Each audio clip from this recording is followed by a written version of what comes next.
Bismillahirrahmanirrahim. Assalamualaikum warahmatullahi wabarakatuh. Saya Ma'ruf Izhar Safawi. Saya dari kelas G, Teknik Informatika Fakultas Ilmu Komputer Universitas Singapura Bangsa Karawang. Pada kesempatan kali ini saya akan membahas suatu kelebihan dan kekurangan. Kelebihan dan kekurangan dalam hal apa? Pertama ada aplikasi perkantoran, yang kedua ada aplikasi multimedia, lalu aplikasi internet browser, dan yang terakhir website. Pertama kita masuk ke aplikasi perkantoran. Aplikasi perkantoran itu sebenarnya banyak ya. Saya hanya mencantumkan 3 saja.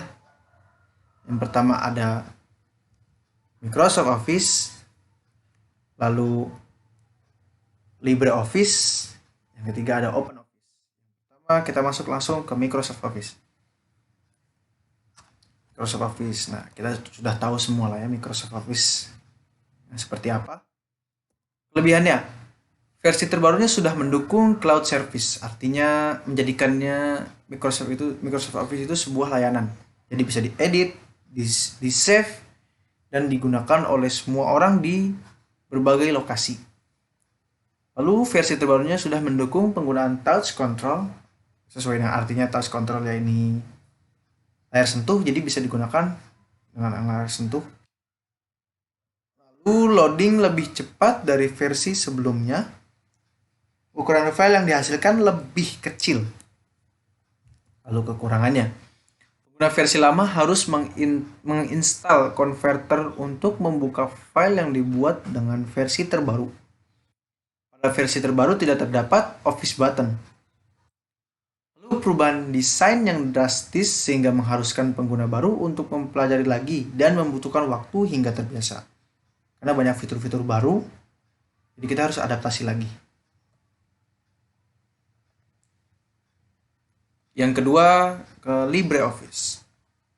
LibreOffice terdengar belum terlalu familiar di kita ya, karena kita lebih banyak menggunakan Microsoft Office. Kelebihannya, LibreOffice itu aplikasi Office yang gratis dan bebas Anda gunakan maupun Anda sebarkan. Berbeda dengan Microsoft Office. Microsoft Office itu berbayar. Lalu bisa langsung ekspor file ke format PDF sama seperti Microsoft Office, Save As, ganti format PDF langsung bisa jadi. Dan terakhir, LibreOffice bisa digunakan untuk membuka dokumen yang menggunakan format Microsoft Office.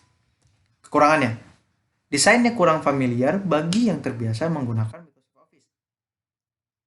Terkadang, dalam membuka file yang berformat Microsoft Office seperti dokumen, Excel, PowerPoint, dan sebagainya, beberapa format seperti penataan paragraf, tabel, dan sebagainya menjadi sedikit tidak beraturan. Terakhir, ukuran file instalasi terlalu besar, antara 200 MB hingga 220 MB. Yang terakhir ke OpenOffice. Ini dia OpenOffice dan logonya. Langsung masuk ke kelebihannya. Merupakan aplikasi Office yang gratis, sama seperti LibreOffice ya, gratis. Lalu berjalan pada banyak platform, kompatibel dengan format Microsoft Office dan format Office lainnya, dan ekspor ke PDF dan format lainnya dengan sangat mudah. Kekurangannya, OpenOffice terkenal rakus dengan daya komputer, selalu membutuhkan komputer dengan spek yang lumayan tinggi. OpenOffice tidak mampu membuka file di Office Word dengan baik. Itu dia tadi penjelasan dari kelebihan dan kekurangan dari aplikasi perkantoran. Sekarang masuk ke aplikasi multimedia. Aplikasi multimedia saya mencantumkan 3. Yang pertama ada Winamp, Windows Media Player, dan VLC Media Player. Yang pertama Winamp. Nah, sudah cukup familiar ya Winamp di kita. Kelebihannya, aplikasi multimedia yang gratis, mendukung format 3GP, AAC, AVC HD, MPEG 4, WMV, dan WMA. Lalu kualitas video yang lumayan soft. Kekurangan, pengaturannya kurang banyak. Penggunaan memori yang cukup besar. Tidak kompatibel dengan file 3GP. Bukan berarti tidak bisa membuka file 3GP. Yang kedua masuk ke Windows Media Player. Ini juga sudah cukup familiar. Sepertinya yang saya cantumkan di aplikasi multimedia semuanya sudah familiar di kita ya. Windows Media Player kelebihannya mempunyai tampilan yang simpel, bisa menambah atau mengurangi kecepatan pemutaran video atau audio, lalu dapat memutar hampir semua format file audio dan video. Misalnya format AVI, MP4, MPG, WMV, VOB. Lalu kekurangannya, tidak ada fitur untuk mendownload secara otomatis dan tidak ada fitur pencarian subjudul. Sekarang masuk ke VLC Media Player yang terakhir. Kelebihannya, bisa menambahkan watermark pada video, lalu bisa memperbaiki masalah sinkronisasi audio, video, dan subtitle. Kekurangannya, pada versi terbarunya ditemukan masalah keamanan data pengguna. Nah, itu dia tadi penjelasan kelebihan dan kekurangan dari aplikasi multimedia. Yang saya cantumkan tadi ada 3. Aplikasi perkantoran yang saya cantumkan ada 3, ada Microsoft Office, LibreOffice, dan OpenOffice. Yang aplikasi multimedia saya cantumkan 3 juga, ada Winamp, Windows Media Player, dan VLC Media Player. Sekarang masuk ke aplikasi internet browser. Kurang lebih saya mencantumkan 4. Yang pertama ada Google Chrome, Firefox, Microsoft Edge, dan Internet Explorer. Yang pertama Google Chrome. Ini aplikasi yang pasti semua orang pakai, Google Chrome. Pertama kelebihannya, desainnya yang minimalis, lalu proses loading tab terpisah, dan memiliki banyak ekstensi. Kekurangannya, boros RAM. Lalu dari kita ada di server Google, karena Google Chrome ya punya Google langsung. Lalu masuk ke Firefox. Nah, ini dia. Kelebihannya, ukuran aplikasi yang relatif kecil, yaitu sekitar 4,7 MB dibanding Internet Explorer yang dapat mencapai 80 MB. Lalu Firefox itu adalah keamanan browser yang lebih ampuh dari browser yang lain. Maksudnya keamanan di Mozilla Firefox-nya ya, lebih ampuh dari browser yang lain. Lalu kekurangannya, tidak mendukung semua formulir online dan lambat saat membuka web tertentu. Lalu yang ketiga ada Microsoft Edge. Ini dia. Sepertinya Microsoft Edge ini akan muncul dengan simbol seperti ini ketika kita sudah update ke Windows 10. Kelebihan, lebih ringan dan lebih menghemat baterai, lalu dapat mendownload browser lain. Kekurangannya, tidak mendukung Windows 10 ke bawah. Berarti benar tadi, ketika sudah update dia akan muncul, dan yang simbolnya yang unik seperti ini. Lalu akses produk Google masih lebih maksimal dengan Google Chrome, dan ekstensinya masih beta. Yang terakhir dari aplikasi internet browser adalah Internet Explorer. Kelebihannya, salah satu web senior yang sudah dikenal user, tidak perlu mendownload karena Internet Explorer itu otomatis terinstall bagi user ber-OS Windows. Kekurangannya, membutuhkan resource yang besar saat melakukan start awal dan tab baru terasa berat dan lambat. Nah, itu dia tadi penjelasan kelebihan dan kekurangan dari aplikasi internet browser.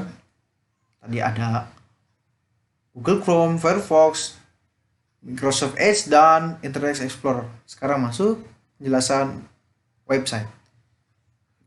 Pada penjelasan kelebihan dan kekurangan website, saya mencantumkan 2, ada Blogspot dan WordPress.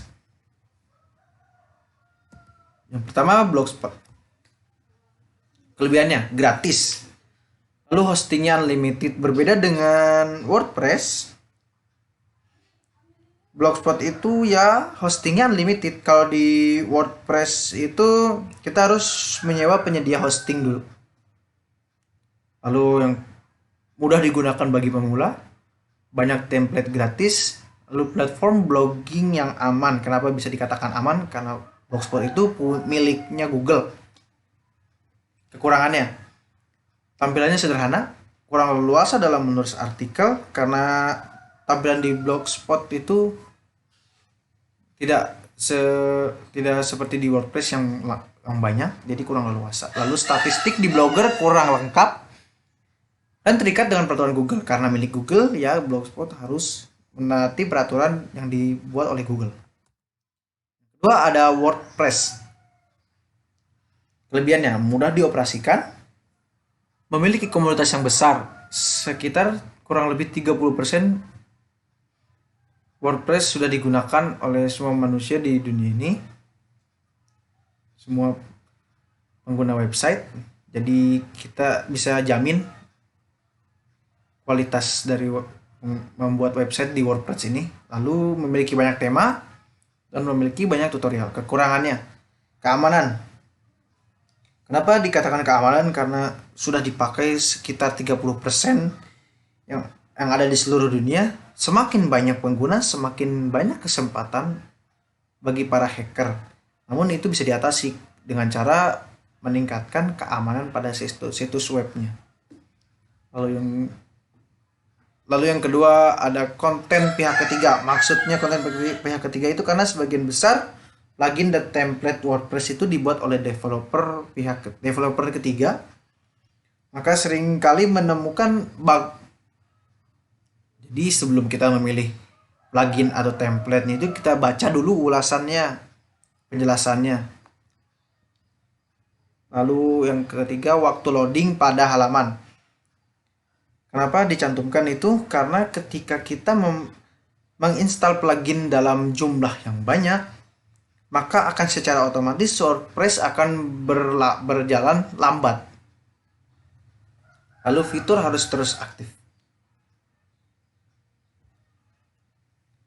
Alhamdulillah, itu tadi penjelasan mengenai kelebihan dan kekurangan dalam aplikasi perkantoran, aplikasi multimedia, aplikasi internet browser, dan website.